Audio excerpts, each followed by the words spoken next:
अखिल भारतीय क्षत्रिय महासभा ने निकाली सामाजिक समरसता के लिए रथ यात्रा। शाजापुर पहुंची, हुआ भव्य आयोजन।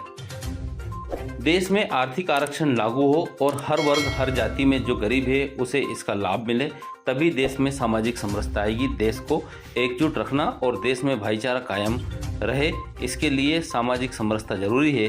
अखिल भारतीय क्षत्रिय महासभा के द्वारा आर्थिक आधार पर आरक्षण और सामाजिक समरसता को लाने के लिए 9 अगस्त से 7 अक्टूबर तक तीसरी रथ यात्रा निकाली गई, जो शाजापुर पहुंची, जहां पत्रकारों को संबोधित करते हुए राष्ट्रीय अध्यक्ष महेंद्र सिंह तंवर ने कहा कि आरक्षण जरूरी है, तभी समाज की तरक्की होगी।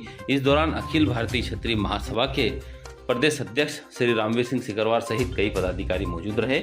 आपको बता दें, एक बार फिर आर्थिक आरक्षण को लेकर क्षत्रिय महासभा सामाजिक समरसता के साथ रथ यात्रा निकालकर लोगों को जागरूक कर रही है।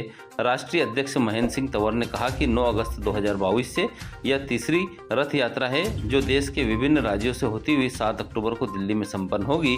इस अवसर पर अखिल भारतीय क्षत्रिय महासभा के प्रदेश अध्यक्ष और शाजापुर जिले के वरिष्ठ समाजसेवी श्री रामवीर सिंह सिकरवार ने कहा कि सामाजिक समरसता देश के भाईचारे के लिए जरूरी है।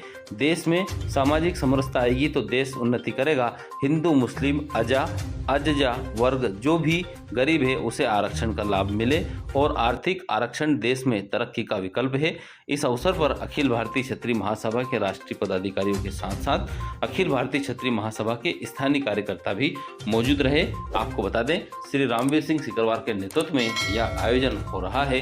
पूर्व में भी शाजापुर के मां राजराजेश्वरी मंदिर पर क्षत्रिय महासभा के द्वारा क्षत्रिय सम्राटों का एक महाकुंभ आयोजित किया गया था, जिसमें अपने अपने विचार देश की तरक्की के लिए सभी लोगों ने रखे थे और सफल आयोजन हुआ था। ऐसे में अब दूसरी तस्वीर फिर 4 सितंबर 2022 को निकलकर सामने आई है। सहयोगी आदित्य शर्मा के साथ शहजाद खान की रिपोर्ट। पहला फेज जो है इसका 7 अक्टूबर को संपन्न होगा। मुख्य उद्देश्य यही है कि आर्थिक आधार पर आरक्षण हो, गरीब को आरक्षण मिले, नंबर 1। दूसरा है सामाजिक समरसता। जब तक आर्थिक आधार पर आरक्षण नहीं मिलेगा, जब तक गरीब को आरक्षण नहीं मिलेगा, तो ये वर्ग संघर्ष तो जारी रहेगा।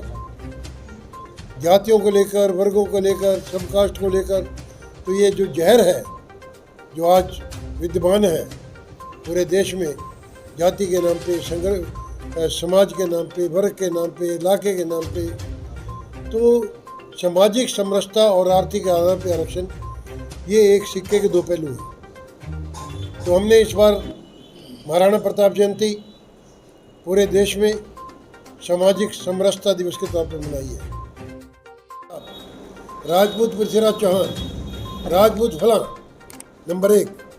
नंबर 2, सम्राट मिहिर भोज के जब डायरेक्ट वंशज बैठे हैं नागौर में, वो पेडागरी टेबल आपको दिखाते हैं साहब, ये हमारी पीढ़ी दर पीढ़ी हमारी पीढ़ियाँ हैं।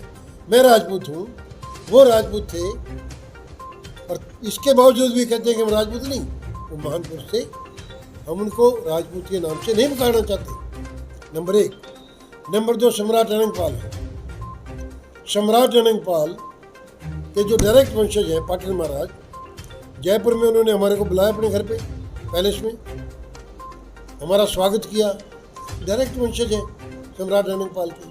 तो ये मतलब क्या है इस बात का, जब हमने कभी जो उनके वाकई में वंशज हैं, उन्होंने कभी उनको जाति विशेष के साथ जोड़ के कोई कार्यक्रम नहीं किया और करना भी नहीं चाहिए। तो जाति विशेष क्यों जोड़ती है साहब, इसको बताइए मेरे को।